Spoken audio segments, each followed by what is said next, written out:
did Jesus tell them again? What did Jesus tell them once more? क्या यीशु मसीह ने फिर से उनको बताया, एक और बार क्या चीज समझाया? இயேசு திரும்பவும் என்ன சொன்னார்? மற்றும் ஒரு முறை இயேசு அவர்களிடத்தில் என்ன சொன்னார்? My Bible says in Luke chapter 22 and verse 46, 6 verses later.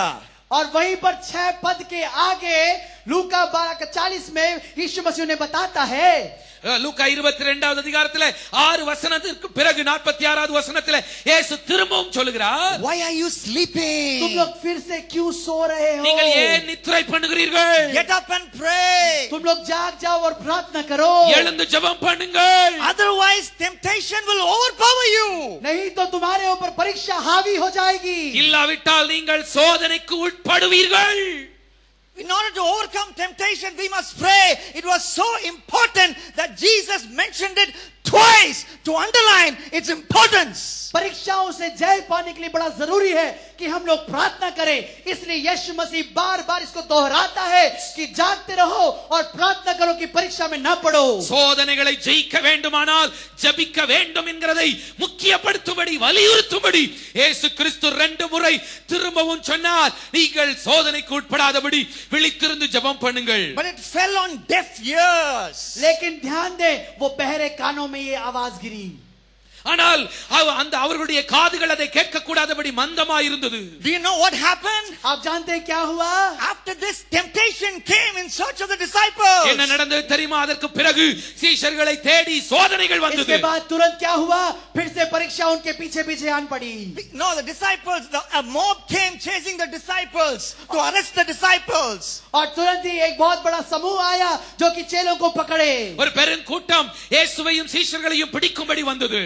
They had a choice to suffer for Jesus or to escape the suffering by running away. उनके पास चुनाव था, या तो वो मसीह यीशु के साथ रहकर कष्ट सहते அந்த या फिर वहां से भाग खड़े होते. அந்த நேரத்துல 2ல 1 அவர்கள் செய்ய முடியும். ஒன்று இயேசுவோடு கூட இருந்து அவருக்கு உதவி செய்ய, அவரோடு கூட பாடுபட அவர்கள் முன் வந்திருக்கலாம். இல்லாவிட்டால் அந்த பாடுகளுக்கு தப்பி ஓடி போயிருக்கலாம். Because they were slack in prayer, they could not stand up to temptation.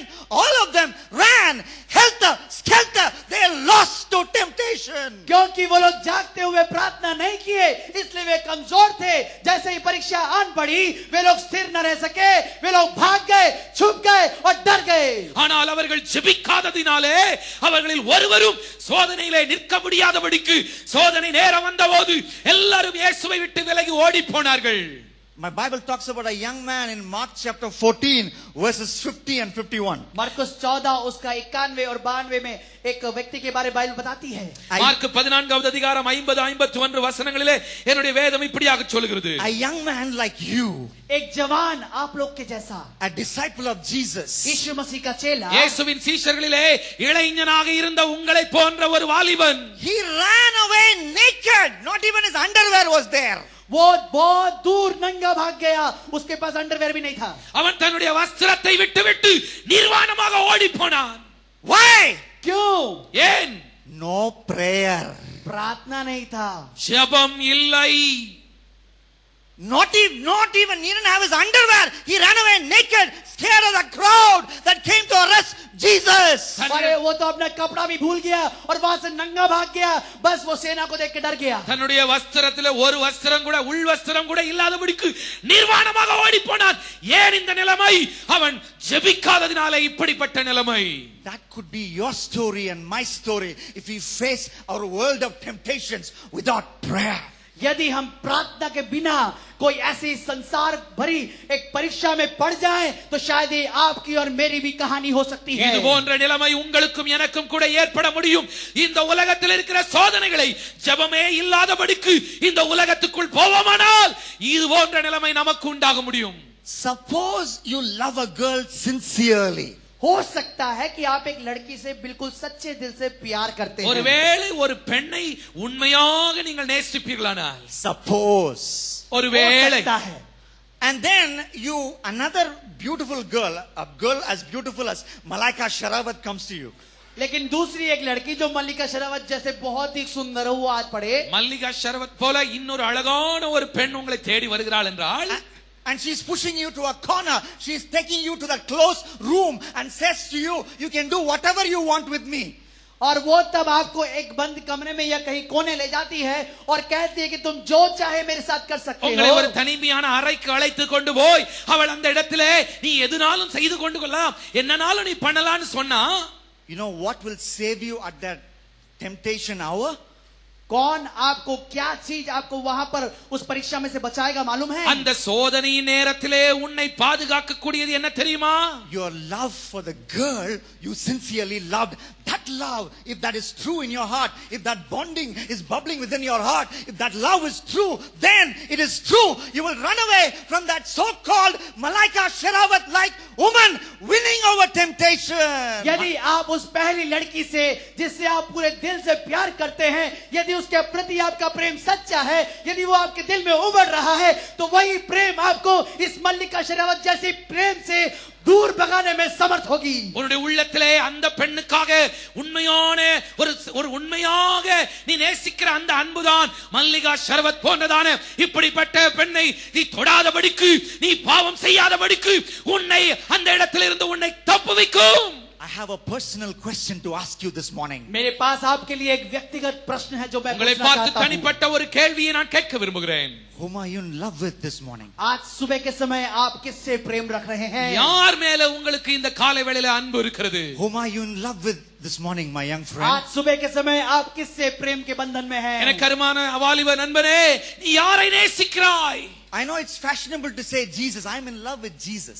हाँ, मैं जानता हूँ ये बड़ा अच्छा लगता है जब हम बोलते हैं हाँ मैं तो यीशु मसीह के साथ प्रेम में हूँ. ரொம்ப நாகரிகமா ஆண்டவர் இயேசுவை நான் நேசிக்கிறேன்னு சொல்றது ரொம்ப எளிது. If you say you are in love with Jesus, show it by spending time with him in uninterrupted times of prayer. यदि आप कहते हैं कि आप यीशु मसीह से प्रार्थना करते हैं तो उसे दिखाए. आप ऐसे प्रार्थना समय बिताए जहाँ पर कि थोड़ा सा भी छुट्टी ना हो, जहाँ पर कि पूरा समय आप यीशु मसीह को दें. உண்மையாய் நீ இயேசுவை நேசிப்பாயானால் எந்த ஒரு இடையூறும் இல்லாமல் தனியாக இயேசுவோடு மணிக்கணக்காய் நேரம் செலவழிக்கிறதை நீ செலவழித்து இயேசுவின் மேல் உனக்கு இருக்கிற அன்பை நிரூபித்து காண்பி. Jesus, I want to bond with you. That is why I bend my knees. I'm going to talk to you as a friend talks with a friend. You're a friend who sticks closer than a brother. यीशु, मैं आपके साथ बंधना चाहता हूँ और इसलिए मैं अपने घुटनों को टेकता हूँ. आप तो मेरे लिए एक दोस्त के समान है. आपने कहा कि मैं आपका दोस्त हूँ, इसलिए मैं आपके दोस्त के रूप में आपके पास आना चाहता हूँ. இயேசுவே, நான் உம்மோடு கூட உறவு கொள்ள விரும்புகிறேன் என்று தனியாக யாரும் இல்லாத நேரத்திலே, யாரும் இல்லாத ஒரு இடத்திலே இயேசுவோடு ஒரு நெருங்கின உறவை நீ ஏற்படுத்திக்கொள். Would you close your eyes and make that decision in 1 minute of prayer we're going to do right now? अभी 1 मिनट के अंदर अभी अपने आंखों को बंद करें, अपने सर को झुकाकर इस निर्णय को अभी ले. எல்லாரும் கண்களை மூடி ஒரு நிமிஷம் இப்படிப்பட்ட ஒரு தீர்மானத்தை எடுத்து நாம் இப்பொழுது ஜெபம் பண்ணுவோம். கண்களை மூடுங்க எல்லாரும். How many of you will say, I'm going to spend unhurried time with Jesus so that I can overcome temptation? आप में से कितने लोग कहेंगे कि मैं यीशु मसीह के साथ एक लंबा समय जिसमें कि कोई तरह का डिस्टर्बेंस नहीं होगा, वो पूरा समय मैं यीशु मसीह को देना चाहता हूँ, चाहती हूँ. எத்தனை பேர் இன்னைக்கு தீர்மானம் எடுக்க போறீங்க? நான் இயேசு கிறிஸ்துவோடு அவசரப்படாம நிதானமா மணிக்கணக்கா நேரம் எடுத்து அவரோடு உறவு கொள்ள நேரம் எடுத்து நான் ஜெபத்திலே சமயத்தை செலவழிப்பேன் என்று சொல்றவங்க கைகளை உயர்த்தி ஒரு தீர்மானம் எடுங்க. Raise your hand. अपने हाथ को उठाकर इस निर्णय को ले. கை உயர்த்துங்க. When you raise your hand, think of the time you're going to spend every day as an appointment love talk with Jesus. आप जब हाथ उठाते हैं तो उस समय का भी निर्णय करें जब आप प्रेम की बातचीत में प्रभु यीशु मसीह के साथ बिताने वाले हैं. கையை உயர்த்தி இருக்கிற அந்த நேரத்திலேயே கையை உயர்த்தி இயேசுவை பார்த்து சொல்லுங்க, ஆண்டவரே, ஒவ்வொரு நாளும் இந்த குறிப்பிட்ட நேரத்திலே நான் உம்மோடு கூட நேரம் செலவழிப்பேன் என்று ஒரு அப்பாயின்ட்மென்ட் போல ஆண்டவரிடத்திலே நீங்கள் இப்பொழுதே சொல்லிவிடுங்கள். இந்த நேரம் நான் உங்ககிட்ட தான் இருப்பேன் ஆண்டவரேன்னு சொல்லுங்க. Decide now. अभी निर्णय ले. இப்பொழுது ஒரு தீர்மானம் எடுங்க.